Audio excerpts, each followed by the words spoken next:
Welcome back to Benjamin Recaps. Today, we're diving into the story of Before the Fall. Join me as we follow Friedrich's journey as he enrolls in an elite Nazi high school in 1942 and learns the harsh realities of life under Nazi rule. Let's get started. Friedrich, the son of a poor factory worker, opens the film. He graduated from high school and wishes to continue his education, but his family's financial situation prevents him from doing so. Friedrich began working in the factory with his father, among other small jobs, and he also enjoyed boxing. The coach challenged Friedrich to a fight with a professional boxer one morning. Friedrich impressed the coach with his abilities, but in the final seconds, Friedrich backed off out of pity for his opponent and lost the match. Despite losing the match, he managed to catch the coach's attention. Because he was in good physical condition, the man encouraged him to apply to National Academy. Friedrich was initially hesitant to join the academy because his father was opposed to Nazism. At the same time, he imagined that if he graduated from the academy, he would be an elite soldier with no need for money. He went to the academy in the afternoon and was thoroughly examined. They approved him after ensuring his qualifications, but he needed his father's permission to be accepted into Germany's most prestigious academy. He returned home and asked his father to sign the papers, but his father refused and told him to forget the idea. Friedrich had a younger brother who he adored. Friedrich told him what had happened while his younger brother was bathing, and when he was finished, their father came in to bathe in the same water. To conserve water, Friedrich is informed that he will be sent to an educational program next month because his father is concerned that his son will make a hasty decision. He's determined to keep him away from the night Nazis. He talked to and greeted his brother at night before forging his father's signature and fleeing the house. And the next morning, his father discovered a letter in which he stated that he had gone to join the academy. His father was so enraged that he shattered Friedrich's bicycle. He arrived at the academy, which resembled a castle in a historical film. The coach greeted him and introduced him to Christopher, his roommate. He led Friedrich into the room, showed him how to put his belongings in the closet, and told him to return to the hall in 15 minutes. He was very pleased with his appearance when he put on his uniform. They gathered in the hall, where the principal greeted them as future elites. Throughout his speech, Friedrich smiled, knowing he had made the best decision of his life. After the speech, he met the rest of his classmates, who were all very friendly, until a second-year student and supervisor named Johann entered and ordered Friedrich to do push-ups because his locker was disorganized. But when the coach noticed him, he came to a halt. Friedrich couldn't sleep at night, so he asked Christopher about the empty bed next to him. They were not, however, permitted to speak. Albrecht Steen, the son of the city governor, joined them after the lights went out in the morning. Albrecht refused to join the academy because he enjoyed writing poetry and essays. He assisted Friedrich in making his bed, and the two became fast friends. Karl, the ruthless trainer, is in charge of their training. Later, Johann informs Karl that Siegfried wet his bed for the second time and that his punishment is to bring his own bed to the yard and urinate on it in front of everyone. They taught them Hitler's speech in class, and they had to evaluate his words and write essays about his wisdom. They were taught Darwin's theory of evolution because they believe it is the best way to live. They also used the theory to justify the incarceration and murder of Jews. They instructed them on how to shoot and use weapons.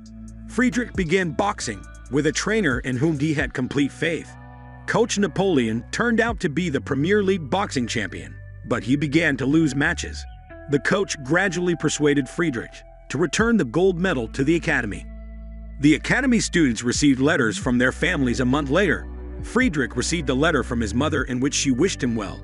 Albrecht sent numerous articles to his parents, but they were all returned.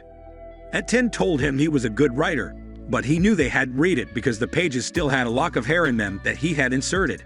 Friedrich felt sorry for Albrecht when he received the articles and read one of them. Friedrich's fitness improved dramatically as a result of the months of training. Then came qualifying day, and he easily defeated his opponent, except for Albrecht, who was upset because his friend had hit someone who had already given up. Everyone began cheering for him. An elite officer praised Friedrich's performance. He thought he was on top of the world, until Albrecht referred to him as the tough guy. When Siegfried wets his bed again the next morning, Johann threatens to tell the coach and demands a large sum of money in exchange for his silence. On that day, the students were taken to a training facility to learn how to use bombs. because one of them made a mistake and dropped the bomb. The coach, who was displaying his bravery, fled, leaving the students behind. In a panic, Siegfried embraced a bomb, which exploded on him, saving the lives of over 20 cadets. The next day, at his funeral, Siegfried is awarded a Medal of Honor for his bravery. At the same time, the students were furious with the coach, who refused to admit what he had done. The coach lectured them the next day about having strong muscles. Friedrich advanced in retaliation for Siegfried after he asked one of the men to volunteer to punch him in the stomach. Later, for his father's birthday, Albrecht invited Friedrich to his home. When he returned home, he was taken aback by his beauty.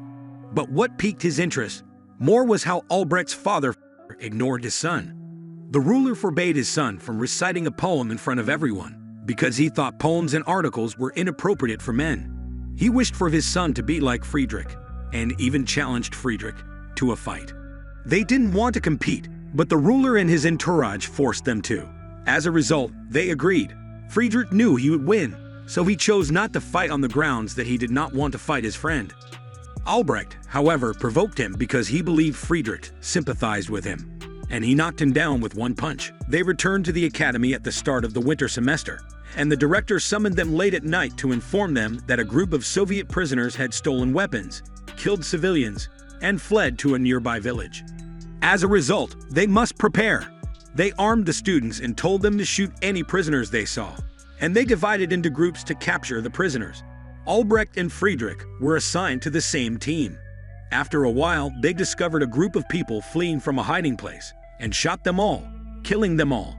When they approached them, however, they were astounded to discover that the prisoners were only young children. Albrecht attempted to save a still alive child, but his father arrived and shot him, then ordered Albrecht to leave. Friedrich and Albrecht get into a fight, and they are both imprisoned for 24 hours. The following day in literature class, the teacher asked the students to write a poem about winter, and then he asked Albrecht to recite his poem. The poem was good at first, but when he started talking about his father, who murdered helpless children, he was taken to the principal's office.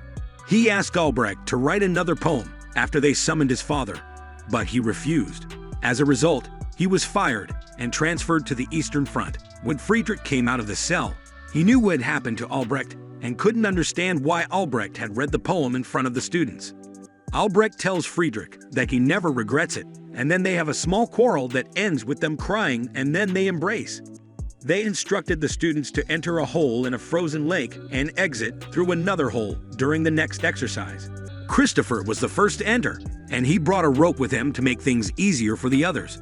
When Albrecht's turn came, he jumped in but stopped halfway through. Friedrich began looking for him, and when he found him, Albrecht touched the ice beneath him as a final farewell to Friedrich, then drowned and died.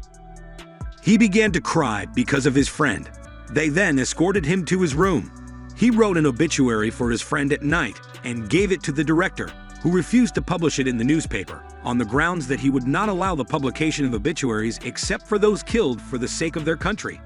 He remained in mourning for his friend, but his coach advised him to consider his future, especially since the final boxing tournament was approaching. The governor of the city came to watch him on the day of the match, smiling as if he had never lost his son. He fought with all his might in the first half of the game, but seeing the ruler of the city smile provoked him. As a result, he left his opponent to defeat him. Friedrich was stripped of his uniform and expelled from the academy as a result. Then he packs his belongings from the academy. Friedrich is seen leaving for his hometown at the end of the film. The film ends here. Thank you for taking the time to watch. That's a wrap for today's recap of Before the Fall on Benjamin Recaps. I hope you enjoyed my take on this powerful story and the journey of Friedrich as he navigates the challenges of enrolling in an elite Nazi high school. It's a stark reminder of the dangers of blindly following authority and the importance of standing up for what's right. If you enjoyed this video, don't forget to hit the like button and share it with your friends who love movie recaps. And if you haven't already, be sure to hit the subscribe button and join the Benjamin Recaps community for more movie reviews, analysis, and recaps. Thanks again for watching, and I'll see you in the next one. Until then, keep watching and keep learning.